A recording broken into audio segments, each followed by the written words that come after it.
انیس بے کساں چارہ ساز درد مندہ، ہم غریبوں کے غم گسار، ہم فقیروں کی ثروت، شہر یار ارم تاجدار حرم، نو بہار شفاعت، شب اسرا کے دولہا نوشے بزم جنت، دانائے سبل مولائے کل ختم الرسل، خسرو خوباں سیاہ لامکاں وجہ کل فکاں، در اللہ المکنون سر اللہ المخزون، عالم ما کانا وما یکون، آب و گل انبیاء جان و دل اصفیاء، مطلع ہر سعادت مقطع ہر سیادت، خلاصہ کائنات فخر موجودات، حضور احمد مجتبی محمد مصطفیٰ، ارواحنا فدا صلی اللہ تعالی علیہ وآلہ وصحبہ وبارک وسلم کی بارگاہ بے کس پناہ میں جس طریقے سے پڑھاؤں سب مل کر بلند آواز سے پڑھیں، الصلاۃ والسلام علیک یا رسول اللہ، آوازیں اور بلند ہو جائیں، الصلاۃ والسلام علیک یا نبی اللہ، الصلاۃ والسلام علیک یا حبیب اللہ، وعلا آلک واصحابک یا نور اللہ، صلی اللہ تعالی علیہ وسلم۔ عرش کی عقل دنگ ہے، چرخ میں آسمان ہے، جانے مراد اب کدھر ہائے تیرا مکان ہے، عرش پہ تازہ چھیڑ چھاڑ فرش پہ طرفہ دھوم دھام، کان جدھر لگائیے تیری ہی داستان ہے، بزم ثنائے زلف میں میری عروس فکر کو ساری بہار حشت خل چھوٹا سا عطر دان ہے، پیش نظر وہ نو بہار سجدے کو دل ہے بے قرار، روکیے سر کو روکیے ہاں یہی امتحان ہے، وہ جو نہ تھے تو کچھ نہ تھا، وہ جو نہ ہو تو کچھ نہ ہو، جان ہے وہ جہان کی جان ہے تو جہان ہے، گود میں عالم شباب حال شباب کچھ نہ پوچھ، گود میں عالم شباب حال شباب کچھ نہ پوچھ، بلبل باغ نور کی اور ہی کچھ اٹھان ہے، خوف نہ رکھ رضا ذرا تو ہے عبد مصطفیٰ، تیرے لیے امان ہے تیرے لیے امان ہے۔ آج کی خوبصورت سی محفل میلاد مصطفیٰ صلی اللہ علیہ وآلہ وصحبہ وبارک وسلم کے حوالے سے انعقاد پذیر ہے۔ یقیناً وقت کافی ہوا ہے، میں نے منتظمین سے یہ گزارش کی تھی کہ میرا بیان پہلے کروایا جائے، اس لیے کہ ہم جس محررہ مطہرہ سے خیرات لیتے ہیں ان شہزادوں کے بعد میری گفتگو یہ بے ادبی سے بہت قریب ہے۔ بار بار گزارش کی، پھر بعد میں مجھے منتظمین نے کہا کہ حضور سیدی امان ملت کا حکم ہے کہ میں پہلے گفتگو کروں گا۔ میں نے کہا کہ پھر اگر بڑوں کا حکم ہے تو سر آنکھوں پر ہے، ورنہ بڑوں کے بعد گفتگو بے ادبی سے بہت قریب ہے۔ آپ جانتے ہیں کہ محررہ وہ محررہ ہے کہ 100-150 سال پرانی یہ خانقاہ نہیں ہے، اس خانقاہ کی تاریخ اتنی ہی پرانی ہے جتنا کہ ہندوستان میں اہل سنت کی تاریخ پرانی ہے، اس لیے کہ خانقاہ کا تعلق بلگرام شریف سے ہے، اور بلگرام میں جو حضور سیدی سید محمد دعوت الصغریٰ رحمۃ اللہ علیہ آرام فرما رہے ہیں وہ سرکار غریب نواز کے معاصرین میں سے ہیں، اور حضور قطب الاقطاب قطب الدین بختیار کاکی کے مرید بھی ہیں اور خلیفہ بھی ہیں۔ حضور سیدی سید محمد دعوت الصغریٰ کو حضور غریب نواز کی زیارت کا شرف حاصل ہے، آپ کا دور انہوں نے پایا ہے، وہی جد اعلیٰ ہے ہمارے محررہ کے سادات کے۔ تو محررہ مطہرہ کی خانقاہ جہاں پر ہم اپنے دامن کو گوہر مراد سے بھرتے ہیں، اس گدی کے ولی عہد ہمارے درمیان موجود ہے، ہمارے مرشد آقائے نعمت سیدی سرکار حضور امین ملت تاج المشائخ کے شہزادے ان کے ولی عہد موجود ہے۔ بہرحال حضرت تشریف فرما ہے، حضرت کی دعائیں لیتے ہوئے میں اب کوئی طویل گفتگو کرنے کی بجائے مختصر گفتگو کرنے کی سعادت حاصل کروں گا۔ اور میلاد کیا ہے؟ آقا کریم علیہ الصلاۃ والتسلیم کی میلاد کو اللہ تبارک و تعالیٰ نے خود قرآن میں بیان فرمایا۔ جس آیہ کریمہ کی میں نے تلاوت کی ہے اس میں اللہ تبارک و تعالیٰ نے مقصد میلاد کو بیان فرمایا ہے۔ اللہ پاک ارشاد فرماتا ہے لِيُظْهِرَهُ عَلَى الدِّينِ كُلِّهِ، میلاد کا مقصد، حضور کی آمد کا مقصد یہ ہے کہ تمام ادیان باطل پر دین حق کو غلبہ نصیب ہو جائے۔ اللہ کے رسول علیہ السلام کی آمد حق دین حق کے غلبے کے لیے ہوئی ہے۔ اب اگر اس کو ہم اپنے الفاظ میں کہنا چاہیں تو میلاد کا مطلب انقلاب ہے، میلاد کا مطلب تبدیلی ہے۔ آپ دیکھیں اللہ کے رسول علیہ السلام کی آمد سے پہلے کی دنیا دیکھیں اور اللہ کے رسول کی آمد کی بعد کی دنیا دیکھیں۔ میں صرف واقعات کا عرض کرنے کے بجائے اشارے میں آپ کو دو چار جملے میں آپ کی توجہ دلاؤں گا، کیونکہ آپ نے مجھ سے پیشتر بہت بڑے علماء صلحاء سے ان کی گفتگو کو سنا ہوگا۔ اللہ کے رسول کی آمد یعنی میلاد مصطفیٰ صلی اللہ علیہ وآلہ وسلم انقلاب کا نام ہے، تبدیلی کا نام ہے۔ اللہ کے رسول کے آنے سے پہلے دنیا کے حالات، حضور کے آنے کے بعد دنیا کے حالات ایک جائزہ لیتے ہیں۔ جب اللہ کے رسول علیہ السلام اس زمین پہ تشریف نہیں لائے تھے، لوگ بہت کم عرب میں لکھنا پڑھنا جانتے تھے۔ حضور علیہ السلام کی آمد سے پہلے چند لوگوں کے ہاتھ میں قلم ہے، اور وہ بھی بہت مختصر لوگ جنہیں آپ انگلیوں پر شمار کر سکتے ہیں، یہ کوئی مبالغہ نہیں ہے۔ لیکن اللہ کے رسول کی آمد کے بعد پورے عرب کے ہاتھ میں قلم نظر آتا ہے۔ اور اس کے بعد آپ دیکھیں رسول اللہ کی آمد سے پہلے عورتوں کے پاس تعلیم نہیں تھی، اور عورتیں جہل و غباوت میں اپنی زندگی کو گزار رہی تھی، عورتوں کو علم حاصل کرنے کا حق نہیں تھا۔ حضور کی آمد کے بعد اللہ کے رسول علیہ السلام نے اتنا پڑھایا عورتوں کو کہ سیدہ عائشہ صدیقہ مفتی چار ملت کی حیثیت سے دنیا کے سامنے متعارف ہوئی۔ جہاں صحابہ چپ ہیں وہاں سیدہ عائشہ رہنمائی کرتی نظر آتی ہے۔ 1/3 دین جو ہے امت کو سیدہ عائشہ صدیقہ سے ملتا ہوا نظر آتا ہے۔ اسی طریقے سے دیکھیں اللہ کے رسول کی آمد سے پہلے عورت بیوہ ہے تو منحوس سمجھی جاتی ہے، عورت بیوہ ہے تو نحوست سمجھی جاتی ہے، عورت بیوہ ہے تو زمین میں زندہ گاڑ دی جاتی ہے، عورت بیوہ ہے شوہر کی چتا پر زندہ جلا دی جاتی ہے۔ نبی کی آمد سے پہلے عورت کا یہ تصور ہے، اور جب اللہ کے رسول دنیا میں تشریف لائے تو جس ماں کی گود میں آئے وہ ماں خود بیوہ تھی۔ دنیا کو بتا دیا اللہ اکبر، رسول اللہ جس گود میں سر رکھے وہ گود کبھی منحوس نہیں ہو سکتی۔ تو جو شکم میں 9 مہینے تک قیام فرمائے اس سیدہ آمنہ کے تقدس کا عالم کیا ہوگا۔ اللہ کے رسول علیہ السلام اگر کسی نالین میں اپنے تلووں کو چند سیکنڈ کے لیے رکھ دیں تو اس نالین کی شان یہ ہو جائے جو سر پہ رکھنے کو مل جائے، لانے پاک حضور، تو پھر کہیں گے کہ ہاں تاجدار ہم بھی ہیں۔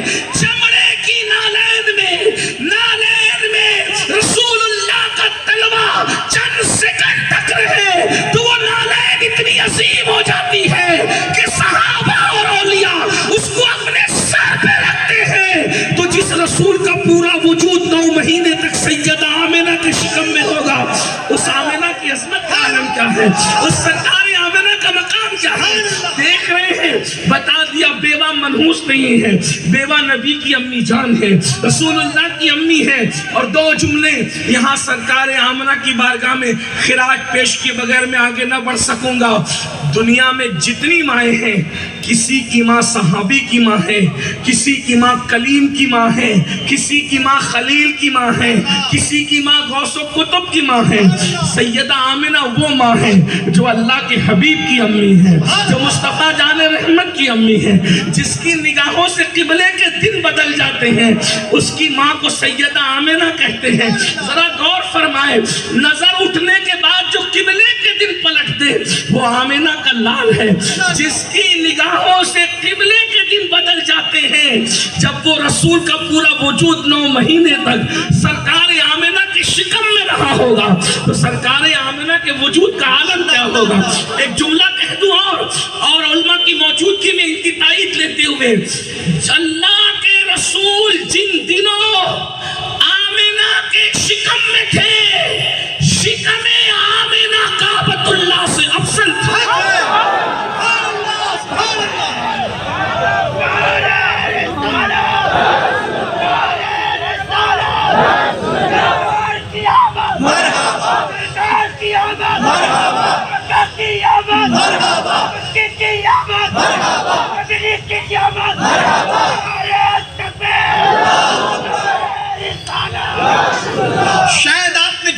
توجہ نہیں کی، ایک بار پھر عرض کرتا ہوں اہل منبر کی دعائیں چاہتے ہوئے، جن دنوں رسول اللہ شکم آمنہ میں موجود تھے، ان دنوں شکم آمنہ، ان دنوں کی قید اس لیے لگا رہا ہوں کہ اہل خرد بھی موجود ہیں، ورنہ آج بھی اب سیدہ آمنہ کو جو مانتے وہ ہماری اپنی ہے، مگر چونکہ اہل فتویٰ کے پر بھی میری نظر ہے، جن دنوں رسول اللہ شکم آمنہ میں موجود تھے، ان دنوں وجود آمنہ کعبۃ اللہ سے اور عرش پہ افضل اس لیے تھا کہ جب تک نبی مکے میں رہے مکہ افضل رہا، اب حضور مدینے میں ہے تو مدینہ افضل ہو گیا، پتا چلا معیار افضلیت نہ وجود کعبہ ہے صرف، نہ وجود حجر ہے، نہ وجود صفا مروہ ہے،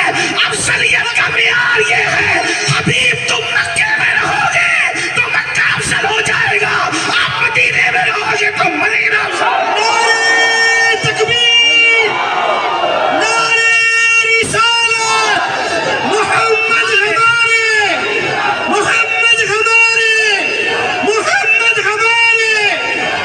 ہمارے امام بڑے خوبصورت انداز میں کہتے طیبان صحیح افضل، طیبان صحیح افضل، مکہ ہی بڑا زاہد، ہم عشق کے بندے ہیں کیوں بات بڑھائی ہے۔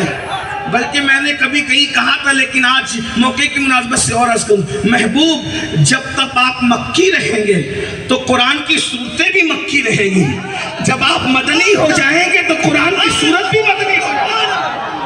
غور تو فرمائے، نبی کے مدنی ہونے سے قرآن بھی مدنی ہو رہا ہے، حالانکہ خدا کا کلام زمان و مکان کی وجہ و سرحدوں سے پاک ہے، اس لیے کہ خدا کی ذات بھی زمان و مکان سے پاک ہے، اس کا کلام بھی زمان و مکان سے پاک ہے، لیکن محبوب سے محبت کتنی ہے، آپ مکی ہے تو قرآن بھی مکی ہے، آپ مدنی ہے تو قرآن بھی مدنی ہے، اندازہ فرمائیں۔ تو عرض یہ کر رہا تھا، ذرا توجہ فرمائیں، میں اپنے عنوان سے ہٹ نہ جاؤں، تو انقلاب کا نام میلاد ہے۔ حضور کی آمد سے پہلے آپ دیکھ لیں بیواؤں کے ساتھ کیا سلوک ہوتا ہے، اور حضور کی آمد کے بعد بیوہ نبی کی ماں بن گئی، صرف ماں نہیں بنی بلکہ جو 2 مرتبہ بیوہ ہوئی تھی سیدہ خدیجۃ الکبریٰ، اس سے نکاح کر کے اللہ کے رسول نے ان کو ام المومنین بنا دیا، مومنوں کی ماں باپ۔ پتا چلا بیوہ صرف نبی کی ماں نہیں ہے، جو 2 بار بیوہ ہوئی تھی جب وہ نبی کے نکاح میں آئی تو سارے مومنین کی ماں ہونے کا ان کو شرف حاصل ہو گیا۔ اندازہ فرمائے، اور صرف معمولی ہستی نہیں، حدیث بخاری ہے، عرش سے اللہ جس پر سلام نازل کرتا ہے اس ہستی کو سیدہ خدیجۃ الکبریٰ کہتے ہیں۔ ذرا غور کرے، کہاں بیوہ کی وہ حیثیت اور کہاں پھر جب بیوہ حضور کے نکاح میں آ جائے تو مقام یہ کہ خدا جسے عرش سے سلام بھیجے، عرش سے جس پہ تسلیم نازل ہو۔ تو پتا چلا، اب میں جلدی سے پڑھنے لگا کہ میلاد کا مطلب انقلاب ہے۔ دیکھو بیواؤں کے اندر تبدیلی، بیواؤں کے معاملے میں تبدیلی آئی۔ اس کے بعد تیسری بات دیکھیں، بیٹیوں کو زندہ دفن کیا جا رہا تھا، یہ حضور سے آمد سے پہلے کی بات ہے۔ حضور آئے تو کیسا انقلاب آیا، توجہ فرمائے کہ پھر اللہ کے رسول نے خود بیٹی کے لیے اٹھ کر کھڑے ہو کر استقبال فرمایا اور دنیا کو بتایا کہ بیٹی کا مقام کیا ہے۔ اور جب رسول اللہ کی مشہور حدیث سے اشارہ دے رہا ہوں، جب سیدہ کائنات، مخدومہ کائنات، ملکہ فردوس بری سیدہ فاطمہ الزہرا حضور سے ملنے آتی، حضور علیہ السلام ہر وقت کا معمول تھا اٹھ کر کے کھڑے ہو کر کہتے، فدا کے امی بابی یا فاطمہ، فاطمہ تجھ پر میرے ماں باپ قربان ہو جائیں۔ حضور ان کی پیشانی چومتے، اپنی جگہ پہ ان کو بٹھاتے۔ بیٹی کی عزت کرنا کس نے سکھایا؟ یہ میلاد ہے، حضور کی میلاد ہے، یہ انقلاب ہے۔ خود کی بیٹیوں کو زندہ دفن کرنے والی قوم دوسروں کی بیٹیوں کو پالنے میں جو شرف حاصل کر رہی تھی، یہ میلاد مصطفیٰ کی برکت ہے۔ تیسری چیز آپ کے سامنے، اللہ کے رسول کی آمد سے پہلے غلاموں کی حیثیت جانوروں سے زیادہ بدترین تھی۔ اب میں آپ کو بتاؤں، اور پھر غلام میں جب عورت اگر کوئی غلامی کے پٹے میں جو ہے وہ بند جائے تو کتنی ذلیل ہوگی عورت، کتنا رسوا کیا جاتا ہوگا عورت کو، لیکن قربان جائیں حضور علیہ السلام نے جیسے ہی آنکھیں کھولی، توجہ کرنا، اللہ کے رسول نے جیسے ہی آنکھیں کھولی، ایک کنیز ہے اس کا نام سویبہ ہے، ابو لہب کی کنیز ہے، اس کا مطلب عرب کے بہت بڑے گنڈے کی کنیز ہے، لیکن اللہ اکبر اس کے باوجود بھی یہ حضور کا معجزہ ہے، یہ میلاد مصطفیٰ کی برکتیں ہیں۔ لوگ کیسے کہتے ہیں کہ میلاد سے کیا ملتا ہے؟ میں نے کہا جو ملا وہ میلاد ہی سے تو ملا ہے۔ آپ کوئی نعمت پڑھیے، میں ایک طالب علم ہونے کی حیثیت سے بیٹھ کر کے کہوں گا جو ہوا میلاد کے بعد ہوا ہے، ورنہ ابھی میں آپ کے سامنے پڑھ کے سنا دوں آپ کے پوچھنے سے پہلے، لیکن پہلے اپنی بات یہ پوری کروں۔ عرب کے اتنے بڑا گنڈا ابو لہب، اتنا سخت دل، تمہارے بھائی کے گھر بیٹا پیدا ہوا ہے، اسی وقت ابو لہب کے دل میں رحم آیا اور اس نے انگلی کا اشارہ کر کے کہا کہ جا میں نے تجھے آزاد کر دیا۔ ادھر رسول اللہ زمین پر آئے اور سب سے پہلے جس کو فائدہ پہنچا ہے اس کو عورت کہتے ہیں، عورتوں میں بھی کنیز ہے، اور پھر سویبہ جیسی کنیز کو حضور کی میلاد کی وجہ سے آزادی نصیب ہوئی، اور آقا نے آ کر کے بتا دیا جب تک میں نہیں آیا تھا عورتیں کچھ نہیں جا رہی تھی، یہ میرے قدموں کی برکت ہے کہ عورت کو آزاد کر دیا گیا ہے۔ آج کل لوگ عورتوں کے بڑے حمایتی بن کر کھڑے ہوئے ہیں۔ میں نے کہا 1450 سال کے بعد تمہیں جہاں شعور آتا ہے، 1450 سال سے پہلے اسلام وہاں سے گزر چکا ہوتا ہے۔ دیوان گانے عشق محمد کو دیکھ کر گھبرا گئی ہے گردش دورہ، کبھی کبھی گردن میں ہاتھ ڈالے ہیں ماہ و نجوم نے، گزرا ہے ان حدوں سے مسلمہ کبھی کبھی۔ بولو عورتوں پر بالخصوص کنیز اور غلام پر کیا ظلم ہو رہے تھے، رسول اللہ نے آزاد کروایا۔ اس کے بعد آپ دیکھیں لوگوں کا مال کھا جانا، کمزوروں کا مال کھا جانا، لوگوں کا مال لوٹ لینا عام بات تھی، پوری دنیا کی عام بات ہے۔ اگر میں لٹیروں کی فہرست تو یہاں بیان کرنے لگوں، کچھ لوگوں کو اچھا لگے گا، کچھ لوگوں کو برا لگے گا، کیونکہ لٹیروں میں ایک نام نہیں تھا۔ عرب سے لے کے عجم تک، عجم سے لے کر شرق سے لے کے غرب تک، غرب سے لے کے شرق تک، روم سے لے کے ایران تک، ایران سے لے کے یونان تک، یونان سے لے کے سندھ تک، سندھ سے لے کے ہند تک، ہر جگہ لٹیرے موجود تھے۔ لیکن ابھی بات یہ نہیں بنتی، آپ سمجھ گئے کہ انسان جو ہے وہ لٹیرا پن کرتا تھا، مال کھا جاتا تھا، کمزوروں کا مال چھین لیتا تھا۔ لیکن جب اللہ کے رسول تشریف لائے تو انسان کو حضور نے شعور انسانیت عطا کی۔ اللہ کے رسول انسان سازی کے لیے آئے تھے، انسان کو شعور انسانیت عطا کرنے کے لیے، انسان کو اللہ کے رسول انسان بنانے آئے تھے۔ حضور نے کیسی انسانیت پیدا کی کہ لوگوں کا مال چھین کر کھانے والوں کو پھر اللہ کے رسول نے اتنا بلند کیا ہے کہ لوگ خود بھوکے رہ کر دوسروں کو کھلانے لگے ہیں۔ یہ انقلاب ہے میلاد شریف کا۔ ایک واقعہ آپ نے سنا ہوگا، بڑا مشہور سا واقعہ ہے۔ ایک مرتبہ چند لوگ آئے مسجد نبوی میں، اس وقت تو بیت المال کا سسٹم نہیں تھا، ذرا غور کیجئے گا، خود غرضی سے نکال کر کس طریقے سے ایثار اللہ کے رسول کی میلاد نے لوگوں کے دلوں میں پیدا کیا ہے۔ میں بھی اس کا اینڈ پڑھوں گا تھوڑی دیر، بہت زیادہ نہیں، اس لیے کہ روڈ پر بھی پروگرام ہے اور شہزادہ والا تبار کی گفتگو اور علماء کی گفتگو ہو چکی ہے۔ میں بس بہت اختصار سے کام لوں گا، لیکن تھوڑی توجہ، میلاد انقلاب کا نام ہے، اسی پہ میری بات ختم ہو جائے۔ توجہ کی، توجہ ہے آپ سب کی، بہت توجہ سے آپ سن لیں، اللہ آپ کو سلامت رکھے۔ لیکن غور فرمائیں، چند مہمان آئے، کوئی مطبخ نہیں تھا، کوئی بیت المال نہیں تھا، کچھ نہیں تھا، بس یہ تھا کہ مہمان جب آتے تھے تو مسجد نبوی میں، اچھا مسلم غیر مسلم کی کوئی تفریق نہیں ہوتی تھی، یہ بھی سن لیں آپ۔ یہ جو ہمارے اوپر داغ اور دھبا لگتا ہے کہ ہم لوگ معاذ اللہ یعنی کہ تعصب پرست ہے اور عصبیت ہے، یہ سب جھوٹ ہے۔ کھانا کھلانے کے معاملے میں اور اخلاق کے معاملے میں ہمارے یہاں مسلم اور غیر مسلم میں کوئی تفریق نہیں ہے۔ ہم صرف اللہ کے رسول کا پہلا پیغام انسانیت ہے۔ ایک بات اور عرض کروں، اللہ کے رسول کی پوری زندگی 63 سال کی ہے ظاہری، ایک ہے 40 سال، ایک ہے 23 سال۔ ظہور نبوت سے قبل کی زندگی 40 سال، ظہور نبوت صرف 23 سال۔ کیا فرق ہے؟ 40 سال حضور نے لوگوں کو انسان بنایا اور